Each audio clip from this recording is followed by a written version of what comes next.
The last one standing doesn't have to stand alone. You know what nobody prepares you for? The fact that you can be completely shattered and still have to show up to work on Monday, that you can lose the person who held your entire world together and still be expected to hold everyone else's world together too, that you can be drowning and people will still ask you to teach them how to swim. Let me tell you something else nobody mentions. Grief doesn't send you a calendar invite. It doesn't wait for a convenient time. It shows up during your morning commute, in the middle of a presentation, while you're making breakfast for kids who are asking why you look sad. And if you're a Black woman, if you're the one everyone calls when things fall apart, well, grief doesn't care about that either. I recently had the profound honor of sitting down with Wrochella Maxwell, a woman whose work in supporting Black women through grief and transformation is nothing short of revolutionary. Rochella is out here literally saving lives, helping women navigate that impossible space between falling apart and keeping it all together. She's creating pathways for healing in communities that have been taught to suffer in silence. She's rewriting the narrative that says strength means never asking for help. And today, I'm sharing what I learned from our conversation because what Rochella is doing, it's not just important, it's essential, it's life saving. It's the work that makes the world softer, safer, and more honest for all of us. There's this research, the Sisters of Hope study, that looked at Black women who had experienced multiple losses: parents, siblings, partners, sometimes all of them within a short span of time. And here's what got me: these women didn't get the luxury of falling apart. They were still working full time, still parenting, still leading in their communities, still showing up to family gatherings and church services and board meetings.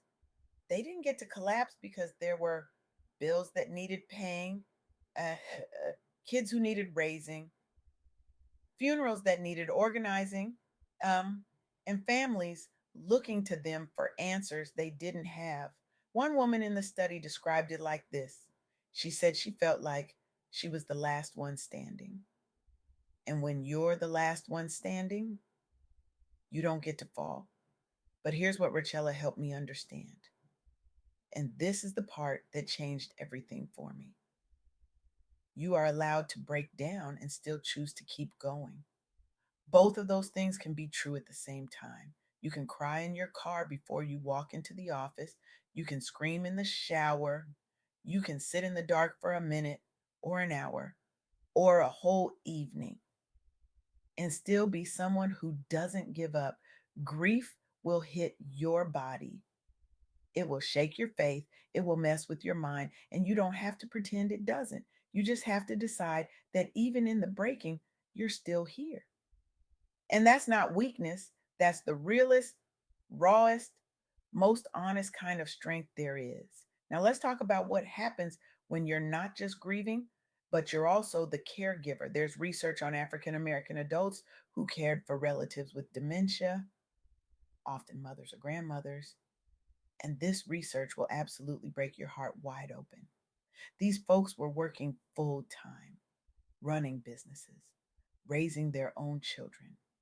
And suddenly they're managing medications, coordinating doctor's appointments, navigating insurance nightmares, and watching someone they love fade away mentally and emotionally right in front of them. Imagine that for a second. You're watching your mother, the woman who raised you, the woman who taught you everything you know about strength, slowly forget your name, forget where she is, forget who she is. And you're supposed to just what? Keep smiling, keep working, keep pretending everything's fine. And then when that person dies, the grief isn't just about the loss, it's about the guilt. Did I do enough? Should I have taken more time off work? Could I have been more patient? Should I have tried harder? And on top of all that emotional weight, your whole routine just vanishes overnight. You spent months and maybe years when you organizing your entire life around caregiving. And now there's this massive, gaping empty space where that person used to be. But here's what the research found: the people who made it through, the ones who rebuilt their lives and found some kind of peace, they didn't do it alone. They used respite care. They leaned on family, even in small doses. They found support groups specifically for dementia caregivers. They went to church. They reconnected with their sorority sisters. They joined community organizations. They didn't try to be superheroes. They asked for help. And many of them did something else that's powerful. They reframed caregiving as an honor, not a burden. They turned their grief into advocacy. They started educating other Black families about dementia. They broke the silence and stigma that keeps us from talking about it. They became community educators. They started initiatives around elder care. They made their pain mean something. That's what Wrochella Maxwell is teaching us. Your last one standing season can become leadership, not just loneliness. When you feel like the only one left, that pain can turn into purpose, whether that's showing up for your nieces and nephews, building a business in your loved one's honor, or modeling resilience for your community.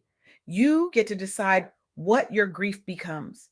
Now, let's get brutally honest about work, because grief doesn't care about your deadlines. It doesn't care about your performance reviews or your Zoom meetings or your quarterly goals. There's research on Black professionals navigating grief while working in demanding roles, and it's some of the most honest, raw research I've ever encountered. These were people who had just lost close family members and were expected to keep performing at a high level while emotionally shattered. They talked about something called code switching their grief, acting perfectly fine at work while falling apart at home, smiling through meetings while carrying new family responsibilities, suddenly becoming the guardian for nieces, for nephews, for younger siblings. And most of them, they had limited bereavement leave, maybe 3 days, maybe five if they were lucky, and managers who didn't understand what they were going through. Managers who expected them back at full capacity immediately, but the ones who survived, who didn't just survive, but actually grew through the experience, they did a few things differently. They set boundaries, real ones. They asked for flexible schedules.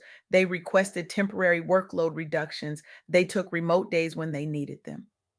They selectively shared their situation with trusted colleagues or supervisors. And here's the part that really struck me: they used grief as a filter. They started saying no more often to work that didn't align with their values.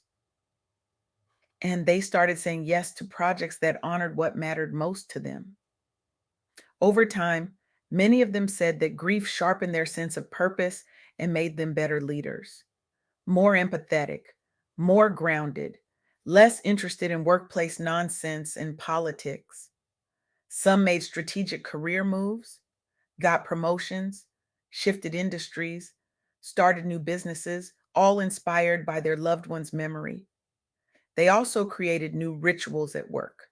They blocked grief time on their calendars. They stepped outside when they felt triggered. They kept symbols of their loved ones at their desks, small things, a photograph, a piece of jewelry, a note. And by modeling vulnerability at work, they gave other Black colleagues permission to honor their own grief too. That's the shift Wrochella Maxwell is talking about. Honoring grief openly instead of hiding it can actually change workplace culture. It can model a new type of strong Black leadership, one that allows pain and still moves forward, Deco. One that says, I'm hurting and I'm still showing up. Like, both are true. Because here's what we've been taught for generations: that strength means silence, that being the strong Black woman means smiling through the pain, never asking for help, never showing weakness, never letting anyone see you sweat. But that's a lie. And it's a lie that's literally killing us. The Sisters of Hope study showed something critical: Black women who sought support, who went to therapy, who joined grief groups, who told the truth about where they were emotionally. They reported significantly lower symptoms of depression and anxiety over time. The ones who tried to do it alone, who kept up the strong Black woman performance, they struggled talk longer. They struggled harder. And some of them never fully recovered. So let me say this as clearly and directly as I possibly can. You don't have to carry grief alone, especially as a Black professional, especially as a Black entrepreneur. Community, therapy, um, and support groups are not weaknesses, they are survival tools. Building a life after loss is a team sport. It is not a solo mission. And I know what some of you are thinking right now, but I don't have time for therapy. I can't afford it. I don't know where to find a therapist who actually gets it, who understands my culture, my background, my experience. I hear you. I see you. But here's what I learned from Wrochella Maxwell and from all of this research. The women who did best, they use multiple supports, not just one thing. Therapy and faith, friends and grief groups, journaling and walking, prayer and scheduled grief time, therapy and church, support groups and sorority sisters. They created small, realistic routines instead of trying to be normal overnight. They didn't wake up one day and decide to be fine. They gave themselves permission to heal in stages. They intentionally showed more emotion in front of loved ones to break the strong Black woman stereotype in their own families. They let their kids see them cry so their kids would know it's okay to cry too. They built new family rituals, anniversary dinners, memorial scholarships, storytelling nights where they shared memories. They returned to school. They launched projects. They shifted careers in honor of their loved ones.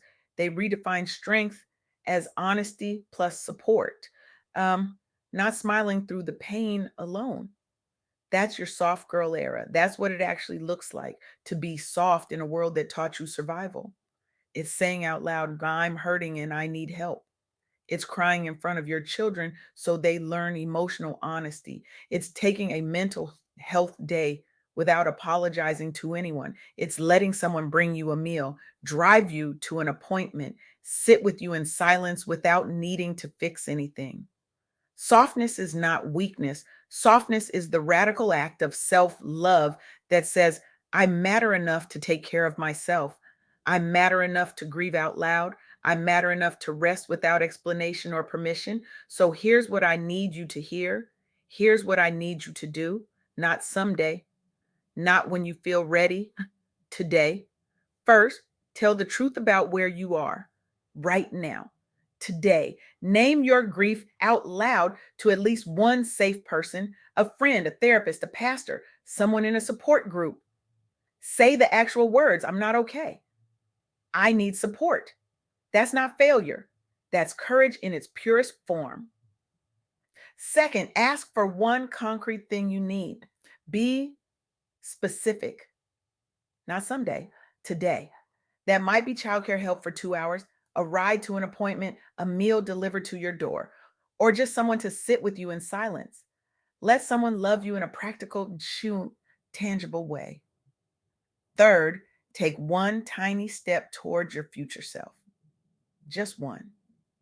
Send the email you've been avoiding. Open the notebook you've been scared to touch. Research therapists in your area. Schedule that doctor's appointment you've been putting off. One small act that says to the universe and to yourself, I'm still here. I'm still moving. I'm still becoming. Because here's the truth that Wrochella Maxwell reminded me of, and it's the truth I want to leave you with today.